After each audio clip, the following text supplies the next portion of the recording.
Welcome to the Disruptor Network podcast. Welcome back to the Disruptors Network podcast. We have a great guest today whose social media base is a great social media business. And Alex Rossman actually started his career as a touring musical artist and he spent the early part of his career learning how to brand himself. He then turned that into his own business, Rossman Media, and it's becoming an award-winning agency. And he's really speaks to how you build your brand through media. And he's done it himself, and now he's doing it for other people. So I'd love to hear what he's got to say. It's always good to have people on the podcast that can talk to how social media is really changing their life and their business, and how you can market yourself to another level with the tricks of the trade and the insider tips that they have. So without further ado, we have Alex Rossman. He's going to give us some great information on how you build yourself through social media. Ignition. Liftoff. Welcome back to the Disruptors Network podcast, and we have a really, really cool guest today, and I'm really interested in what he's got to say. And Alex Rossman, welcome to the show.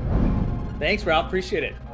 Alex, your background's very, very cool. And what I'd like to kind of start with is you went from being a singer-songwriter to corporate America to your own business, right? So you kind of you've seen a wave, Oh yeah.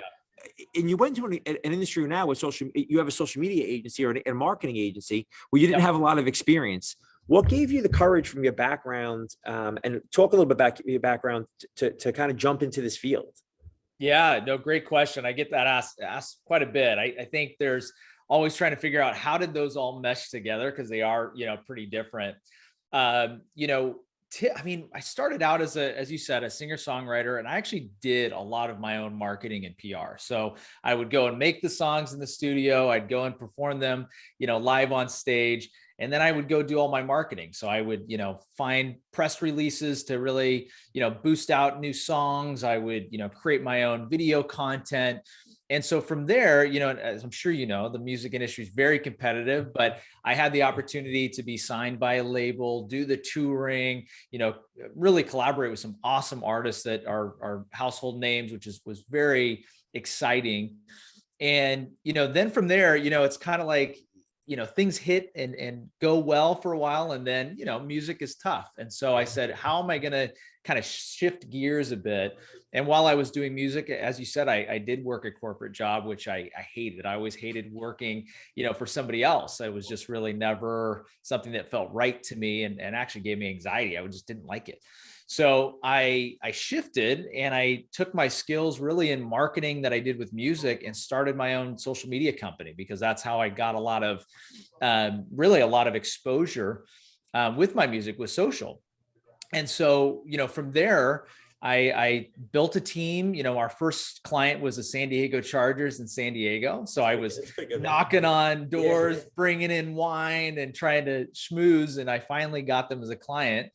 And really that's where it all started. And now we're, a 60-person agency and growing. We just did a acquisition of another smaller agency. So, we're now full speed ahead in the agency world. That's amazing. You're in the business about 5 years now, from what from what I've seen and what you just said. How has your agency? I know you say you have 60 employees and you just acquired another one.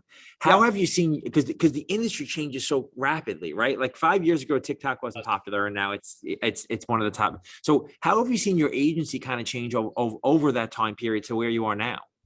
You know what? It's always changing. I mean, you're exactly right. The social media world is every day you feel like there's some new trend, there's some new social platform that people are getting into. We adapt by, where are people going, right? That's where we're always looking for, is like, where is there the most volume of people that are active and engaging? And so TikTok, you bring that up. I mean, that is really our core competency. We developed a corporate partnership with TikTok, actually based out of Austin, Texas. And really the beauty of that partnership is they let us know what's going on. I mean, they let us test new things on the platform. They kind of, they created a creator network that has 4 million creators and influencers that you can tap into as a brand. So it's been really cool to navigate that new social platform, because as I've said, TikTok is really the first social media platform that has competed with Instagram and Facebook, for the longest time. So it's been really exciting. And I would say majority of our clients, we have some sort of TikTok element built in. So yeah, that's interesting that you said they created a creator platform for you guys to get feedback and test any things that are going in. With Yeah. all the platforms that you're using and you're marketing to, where do you see kind of like the most user friendly for either a creative agency or somebody trying to build their brand and trying to get access? Because that sounds like they're pretty creative friendly and getting input to what's working on the platform. Absolutely. Yeah, I mean, it's a lot of it's trial and error. It's kind of funny. Like we've actually set up like test accounts and just started running money through the platform, through advertising and just, for our own efforts, just to see how it works and kind of how people engage. And, what we're definitely noticing, you kind of talk about user experience. I think everybody with Instagram got really used to polished photos, highly produced videos. Now that's kind of all to the wayside. Everybody's focused on, what you can create with your phone, right? Like just user generated content that is raw, it's authentic. And that's the type of content that people want to see. And so you're starting to see the shift of like, you don't need big a camera, camera equipment and crew and cast. Like you can literally take out your iPhone and create a viral video that, has millions of views overnight. So just, I would say how quickly you can turn around new content it has been a game changer for a lot of our clients, because we say really 1 out of every 10 posts on TikTok have some sort of viral component. So the algorithm really favors, lots of volume, leveraging trends that are going on and kind of piggybacking off of those. So it's been a really, honestly, a great platform to experiment with more than anything. Yes, and that's interesting because obviously trends change so quickly, and so I like that you said that it's almost gone to like the reality TV. Like people really want to see reality. Yeah. So even in that form, like real is better than kind of something that's set up. So how is an agency, because a lot of times people used to go to agency and say, hey, I need you to make me look like they do on TV, right? Yeah. But now it's kind of like, hey, you need to be more raw and edgy, and it needs to be real off the cuff. It needs to be authentic. How do you produce stuff like that for clients at this point? Yeah. Great question. So, it's funny you say that, because even like very, enterprise level brands that are known for really polished branded videos and things like that are having to make that shift. And they really don't know how to do it. They're like, all we know is just that elevated brand. And so how do we strip it down? And so, really how we shoot content is we try to look at what's trending on the platform. So like, what are other people talking about? What are they doing? What are some of the hashtags that are kind of, popping off? What are some of the, the sounds or the music that you can leverage? So we make a list of that and we kind of tailor it to the brand. So we create branded content that's just a bit more stripped down using those elements. And that makes a huge difference, because we've tested, just so you know, polished videos on TikTok, and then we've tested right against to the more user-generated content, and the user-generated content always wins. So our focus is, if we have to shoot it from the iPhone, we're going to. If we have to maybe spice it up a little bit, like we have clients like, Saks Fifth Avenue and some of these larger brands. And so you still have to have some sort of elevated, brand level. Like you don't want to strip it down to where it looks cheap, but you can do it in a way that is strategic and still kind of meshes well with what people are used to on the platform. And that's awesome. And that's awesome information too for people. Do you feel like when you go to the bigger brands and you're marketing for them, that you have to explain to them, like, look, the principles of marketing that you thought were the case may not be the case on every single ad. And we need to kind of educate you first on what's working today before we kind of go towards a campaign. Oh yeah, 100%. That's the toughest part. Yeah, I can imagine. Just from what you're saying, it sounds like it. Yeah, it's like, it's a lot of, a lot of give and take, a lot of push and pull, because they're so used to doing it their way, which is, again, like I said, super polished, branded, to where now they're looking at a piece of content that was created by a creator in their, basement, right? And they're like, how is this going viral? How is this really moving the needle? But, as you said, people like authenticity. People like the realness. Like you said, it is kind of like the new reality TV in the sense. And it's also, it can be really, like, you see a lot of TikTokers that use TikTok to educate, right? Like, here's how I, made all this money with NFTs, or here's how I, So you start using it. There's like a thing that they call it EduTalk. Like it's an education TikTok, right? Yeah. And so we even tried to push some of the brands we work with to be thought leaders and to come up with some of those pieces of content that are going to really move the needle in terms of offering resources and education. So Yeah, that's awesome. And again, it's just it's ever changing, right? So even oh, on yeah. that, how, like when you set up your year, you're a larger agency now. So when you set up a year, is it that you have to constantly rapidly be changing weekly, monthly? Because I think it's hard to set up a business. Hey, in the first quarter, we're going to do X, Y, and Z when trends may change quicker than that. So is that part of your thought process going into it? Yeah, that's a really good question because TikTok is changing. Actually, I kind of refer to TikTok because it is fast moving, right? Yeah, Like and I think it's moving the needle for the other social media platforms too. I think they're really the tastemaker right now. you're 100% correct. And trends are coming in and out, right? One day they're there, next day they're gone. And so it really is important to kind of execute on the timing, right? And we actually set up weekly calls with TikTok on a corporate level so they can kind of just fill us in. Hey, here's what's going on. Here's what's in the pipeline. And that allows us to really be ahead of the curve because you're exactly right. It's very easy to become outdated, especially as an agency in this fast moving social media world. Yeah, it's interesting because they always tell you don't connect yourself to one thing and only be, but you can't be a one trick pony now at this point because you kind of have to be moving fast. Yep. What steps would you give someone to start and build their personal brand, either from scratch or to rebuild a brand that's not working, even if it was an individual? Yep. Great question. So I think the biggest thing with building a personal brand first is you've really got to first get in tune with what you're good at. Like, what is going to be your niche, right? Like, that's a big first decision to make is like, what am I going to focus on where I can deliver value to my end audience, right? That's the toughest part to come up with. And you'd be surprised. We spend sometimes 3 to 6 months just developing what that's going to be. And then once you've kind of decided, in your case, maybe, or, hey, I'm going to really dive in on the mortgage side of things. And I'm going to give, real life examples of, here's how you get a first time. If you're a first time buyer, here's how you do this, or here's kind of the process here. And so if you can decide really quickly, here's my vertical, here's how I'm going to attack it. That's the first big step. And then I think the second is just being consistent because the toughest part is creating content all the time and pushing it out and finding the time to do that.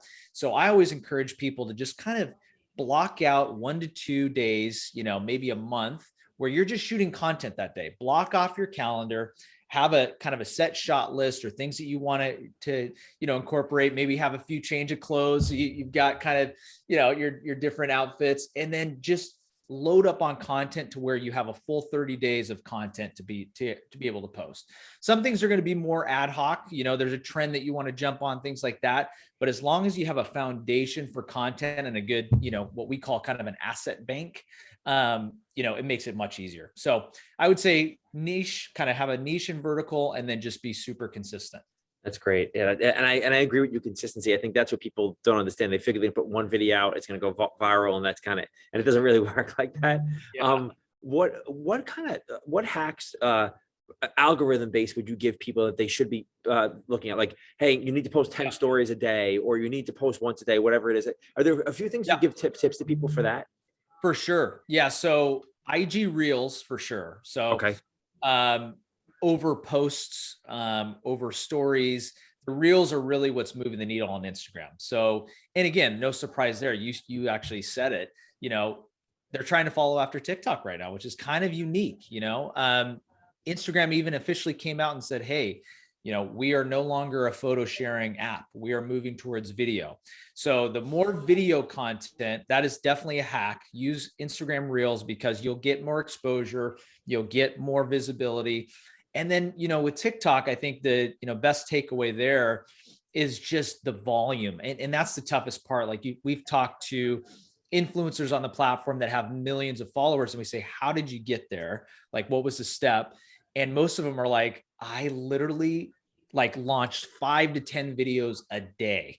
Like I was just going hard and very early. And then I built the following. And now I've kind of been able to step back, maybe do 1 post a day, but sometimes it's just going real aggressive because TikTok really is kind of the Wild West right now. It's a great opportunity to go in and make an impact. Are you seeing, I know Instagram obviously has gone the way of a lot more ads and a lot more, there's a lot more structure there, and it became harder. Do you still see, do you see TikTok trending that way at all? Or do you think it's still really open?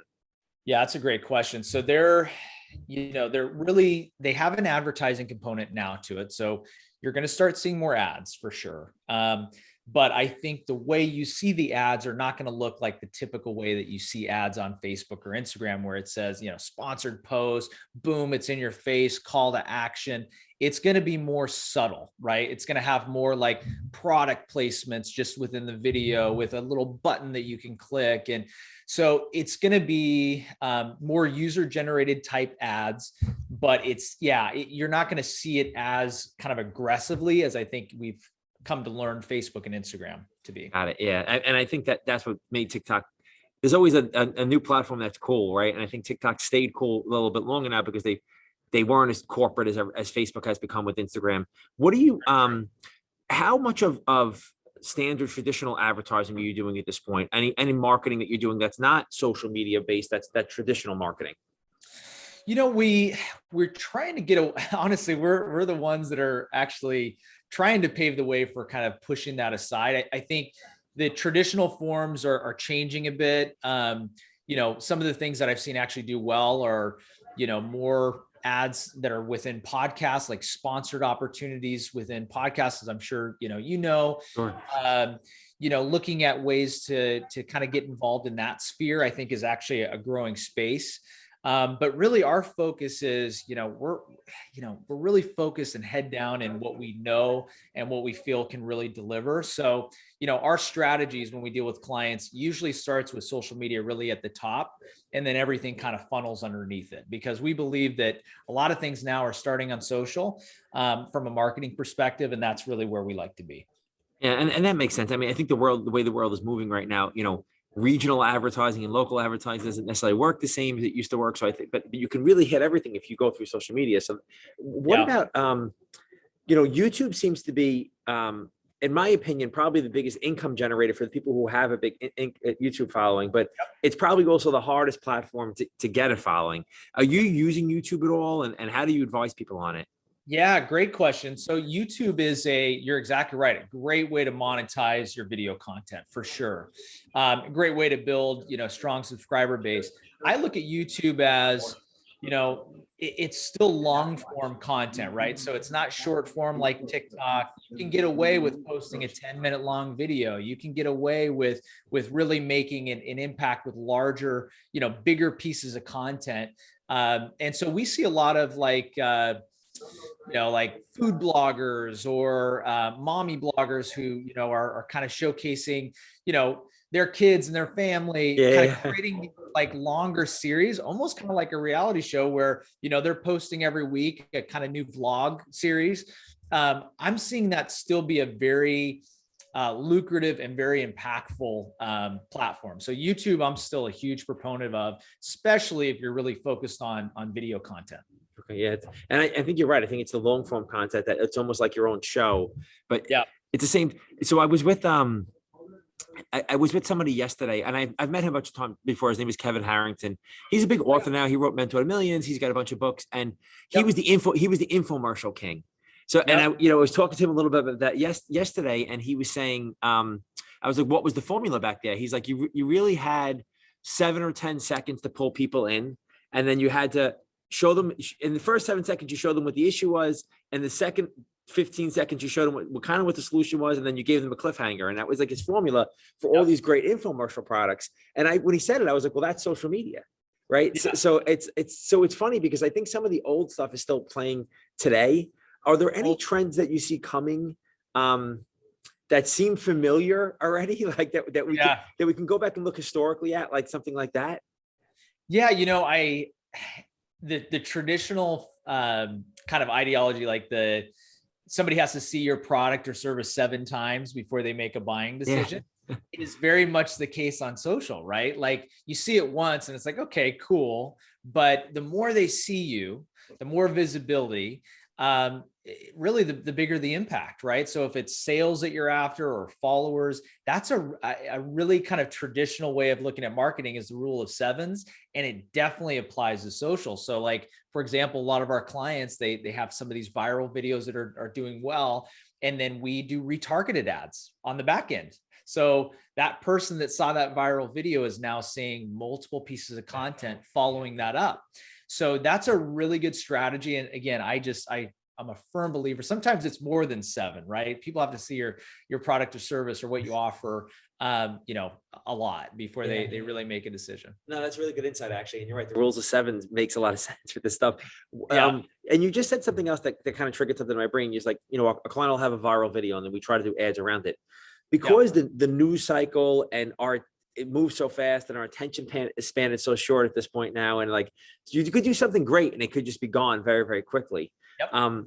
When you know something's going to hit or something starts hitting, how do you make a plan around that to get it to continue at least a little bit long term, as long as it can be?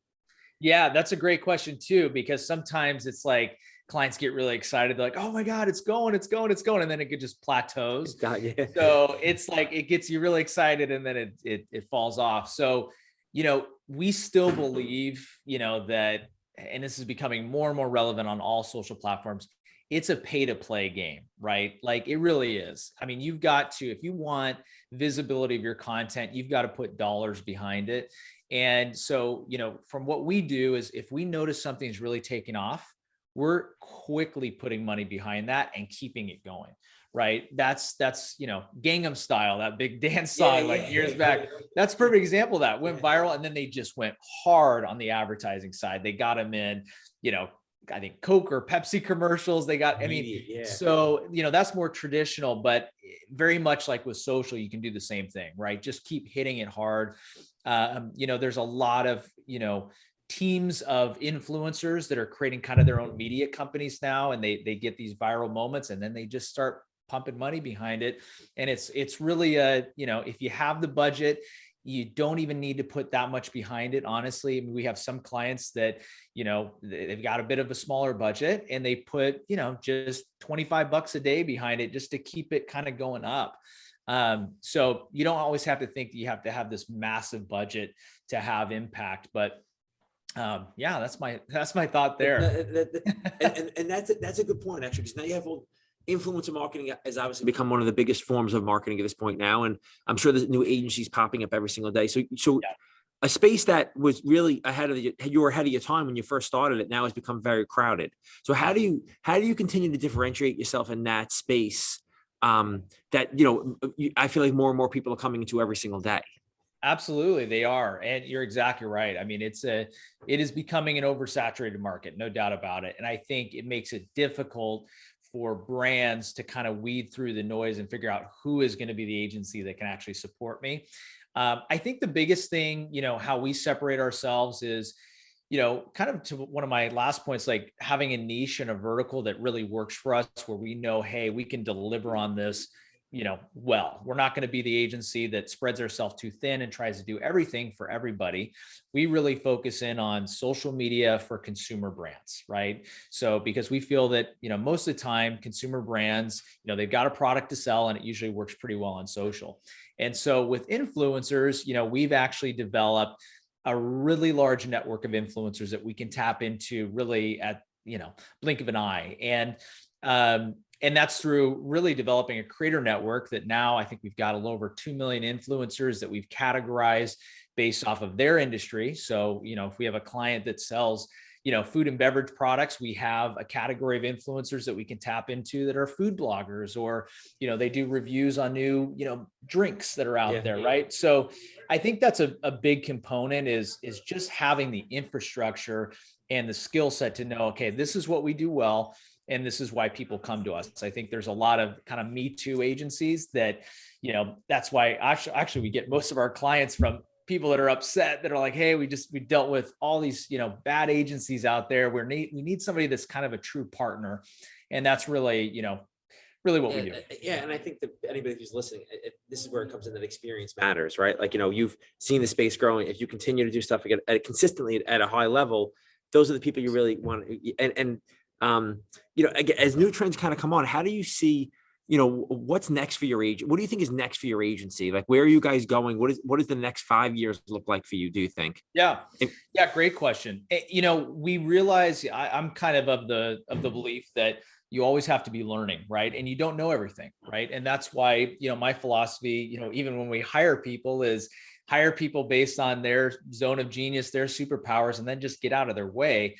So our kind of next 5 years is to look at other agencies that are doing something very well and actually acquiring them. So we have right now there's a talent crunch out there for marketing, really strong marketing people, right? A brand is trying to, bring this in-house, and they're having a tough time because, we talk about hard. Great Resignation, it's and all hard. this stuff going on. So our focus is like looking at other agencies that we could potentially acquire, roll up into a really dynamite senior level team that can continue to provide more value for our clients and future clients. So that's a big, big goal for us. And then also just to continue to focus on developing technology that can streamline processes to be able to adapt, because like you said, things are changing all the time. So for us, acquisitions and technology, big focus kind of moving forward, so we can really, stay ahead of the curve. That's great. And yeah, it sounds like you have a solid foundation to continue to scale, especially when you're bringing people on now. Yeah. And, I think like anything else, this space will, I know it's being flooded with people, but I also feel like it's going to continue to grow, right? It's got to continue to grow, because even Super Bowl, I mean, I think it's an interesting time of the year because the Super Bowl is coming, right? And people spend all this money on Super Bowl ads. And I think it was Dan Fleischman I heard was talking about it, where he said, I forget what the budget was, but he took a budget from one thing, and he's the one that kind of blew up Fashion Nova on, and he was basically saying that, like, for a third of the money on social media, I can really get you more eyes on it. But are those stats starting to become more apparent to people when you talk to bigger brands like Saks or whoever? Yeah, absolutely. They're saying, man, if we could invest that $1 million+ into social, we're probably going to have a bigger impact on that day, right? And that's just because as people are watching the game, what are they doing? They're on their social, they're posting the score, they're doing all this stuff. So if you have an ad running on your news feed, if you're a big brand during the Super Bowl, I would start dumping more money on that day to get the most visibility. There was actually a marketer, I think it was Neil Patel.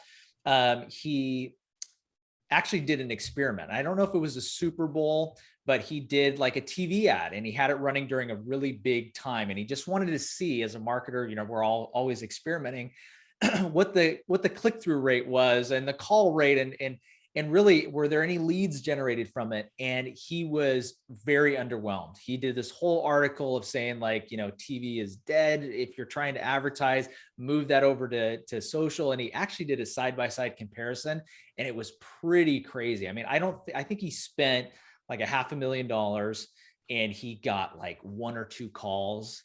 And, he did the same thing on Facebook ads, and he had like thousands of leads. So it's just, it's a unique time. And I think, that's a great point you bring up. I would absolutely advocate that you spend your money on social. Yeah. And I've seen it myself. I mean, I've been in this business for 20 years. So I've done everything. I've done TV, I've done radio, I've done everything. And we did a pretty big radio campaign with iHeartRadio right before COVID started. And, I mean, I can't tell you that it was probably the worst money I ever spent, and it wasn't their fault. And I had done radio before, so I'm a big boy, I can understand it. But I was really, after it was over, I was just like, I don't know how they're going to survive in this manner if they can't, because their whole thing was always direct response. So if 100%. they can't reply direct response, and do you feel like it's even for direct response, like when you're speaking in those terms, it's easier through social now at this point than anything else? I do. I really do. Because it's just that goes back to the speed of going to market, right? You can quickly turn on a piece of content and it's out there, right? And naturally, you're going to get organic eyes on it too, which is unique, right? You sometimes don't have to spend any money. If you have a good following, all you need to do is post, and there you go. And so I think it's just a matter of, how quick you can take a piece of content and getting it out there, and at the lowest cost, and have really the biggest yield or return for your money, right? So, yeah. I'm with you though. I've seen some of that pain in like doing TV or radio, and it just doesn't work. So, and I'm gonna hit you with a few questions we kind of give everybody before you get out of here. Sure. If you could talk to your your younger self 6 years ago, right? Before you started this agency, what would you tell that person knowing what you know now? Yeah. Wow. Good question. You know, I think more so than anything, I would just say you're going to fail and that's okay. Right. Because I think a lot of people, when they're just getting started, it's like, oh no, I face planted. I got to give up on that dream. That's over with. That's just not, the mentality that I kind of took from the failures was learn from them and don't make that same mistake again. Keep going. As long as you're moving in the right direction, as long as you keep going, you're going to be fine. And I think the biggest thing, and I always say this, is like the reason that most business owners fail or entrepreneurs fail is because they just stop. They give up. They throw in the towel. They say, you know what, I'm done. I've face planted one too many times. I've taken too many hits and I'm done. But they're sometimes so close to the top, they don't even realize it. So they're right before they could actually make some really serious, impact, they fall off. And so, yeah, I would just tell myself, keep going. You're almost there, and yeah, just keep pushing. That's it. And I think that any successful entrepreneur you speak to says something similar, right? Like, I failed a million times and I had to push through that to succeed, but the failures were kind of lessons instead of being something that was a detriment to me. So I think that's great advice. If you could do one thing for your brand, and you had one choice to do one thing for your brand to build it, what do you think that would be? I give myself some time back. Really, I'm so involved in the weeds of things sometimes, to kind of always make sure I'm giving time for myself to do things like this, which is, provide value and talk with other, aspiring, entrepreneurs and people that are doing things really well in their world. And so, I think right now I'm even starting to take some action on this, is just to make more time for this, right? Yeah. Make more time for myself and marketing versus sometimes we can get really head down in the weeds and the stuff that is really kind of very small in the overall scheme of things. And so sometimes you've got to pull yourself out of that, kind of look at things from an eagle eye view and say, hey, what do I need to do that's going to impact me 5 years down the road, or that's going to continue to give me, value as a person? And so, yeah, just making more time for me and continuing to, expand and have an impact on the people that I talk to. That's awesome. I think that's a great answer. And it's true. It's the thing we forget about is ourselves most of the time and all the stuff we're doing every single day. So I think that's great. Yeah. If you could give the audience a couple of books that you would recommend. I like reading. I do audiobooks mostly, but have you read any books that have either impacted your business or impacted you personally that you could recommend? Yeah. Rich Dad, Poor Dad, I think is a classic. It's great. Yeah. A really good kind of understanding of mindset more than anything, and kind of how to move and navigate, as an entrepreneur. I also kind of in my world, I listen to podcasts. So I'm very much kind of in this world as well. I think it's the best way to, get information that's relevant to you. So I listen to Jason Swank. He's got a great agency podcast where he really relates to agency owners. He built an agency, ended up selling and kind of talks about his process, brings on other agency owners. So, from a more, marketing specific standpoint, that's a great podcast. But yeah, I would say those two, are big for me. And I think I like that you went the podcast route because I always tell people when I was growing up, I didn't have that stuff, but you can really educate yourself through podcasts. I get to listen to people all the time who know more than I do, but they also seem very, very normal. So I think that's great. Dude, this was awesome.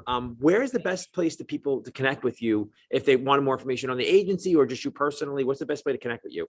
Yeah, I'll keep it easy. Rossmanmedia.com. Really everything's there. You can then click over to our Instagram and TikTok and Facebook. But yeah, rossmanmedia.com. That's awesome, man. Alex, I really thank you for coming on here today. You were great. And you gave a lot of gems out to the audience as far as how they could build themselves on social. So this was awesome. Absolutely, Ralph. Thanks so much, man. Thanks. Appreciate it. Yep, you bet. What a great podcast we had with Alex Rossman. Yeah, I obviously feel that branding is a big part of what my business is and how I've built it to a certain level. So hearing from somebody who runs an agency who has major clients and major influencers tell you some secrets on what you should be doing is great. And I think everybody should be taking some of this and trying to apply it to their business and their brand. I hope you enjoyed the podcast. If you haven't heard our older podcast, go check them out right now. They're on all the platforms, Apple, Spotify, Anchor. We have our show on YouTube every single week so you can see the visuals. Check out our Instagram at Disruptors Network or at Debug. Hope to hear from you guys soon. Thanks.